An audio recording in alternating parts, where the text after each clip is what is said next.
It started like any other quiet Saturday evening, the kind where you expect to watch a movie, sip on some whiskey, and forget the world exists beyond your front door.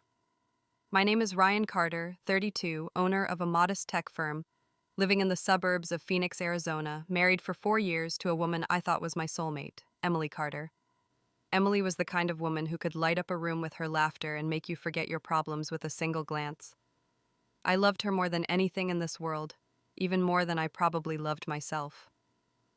And then came Brandon, my best friend since college, practically a brother to me. We had been through everything together: exams, heartbreaks, job failures, drunken nights, and the grind of building our lives from scratch. Brandon was the only person I trusted with my secrets. Ironically, he's also the person who shattered everything. Over the past few months, I had sensed something was off.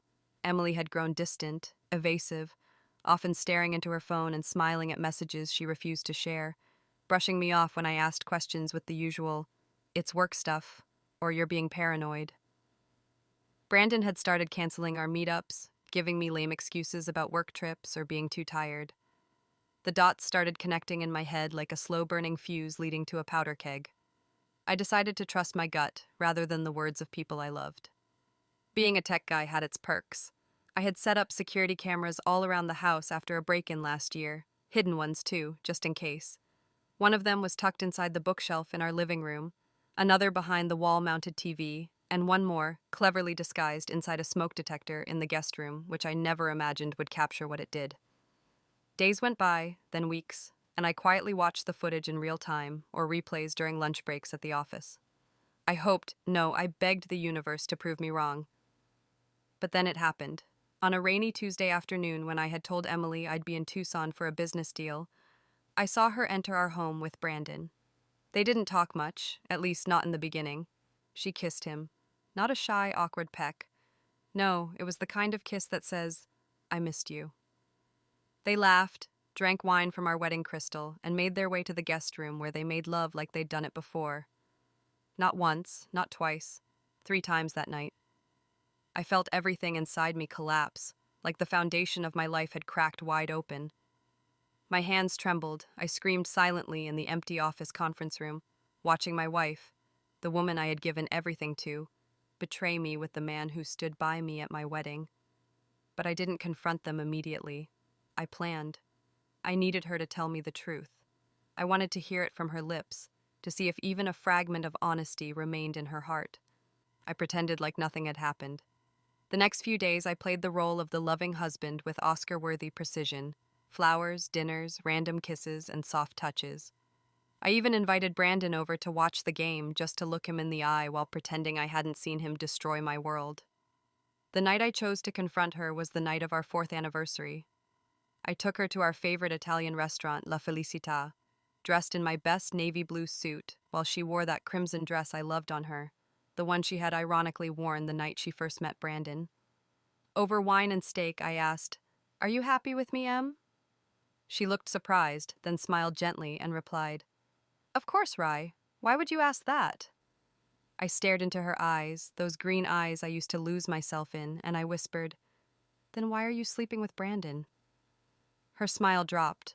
Her fork froze mid-air, and she blinked like she hadn't heard me right. Silence swallowed the table. "What?" she croaked. "You heard me," I said, my voice calm but laced with quiet rage. "How long has it been going on?" She shook her head at first, denied it, called me crazy, paranoid, insecure.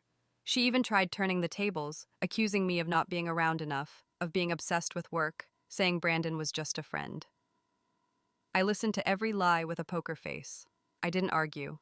I let her dig the hole deeper until, finally, after nearly an hour of pushing, she broke.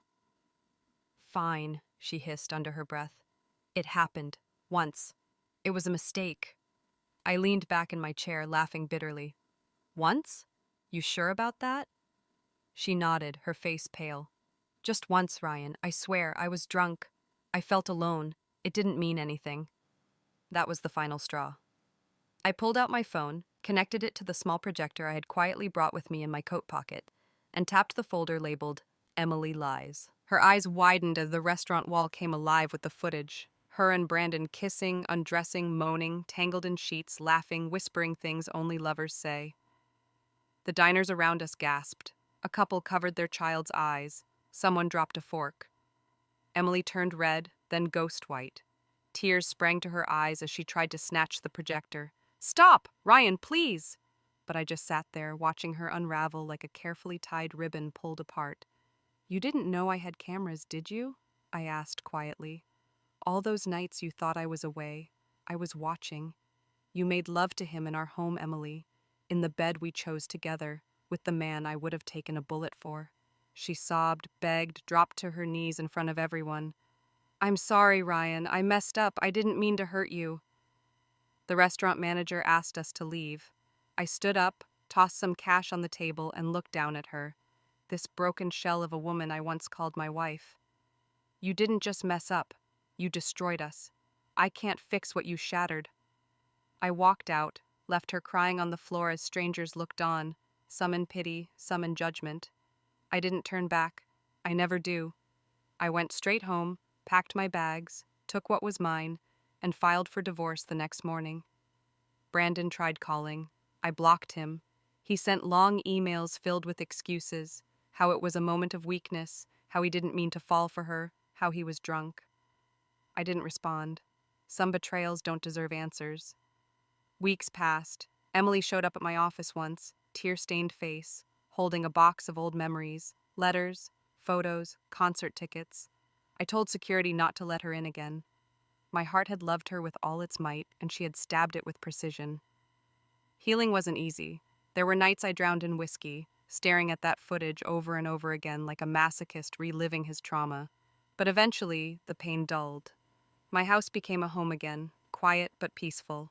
I focused on work, traveled more, reconnected with people I had ignored during the marriage.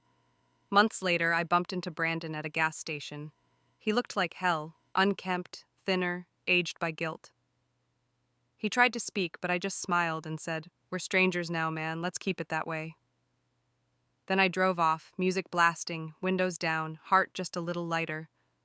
The betrayal had burned a hole through me, but in that fire, I found my strength.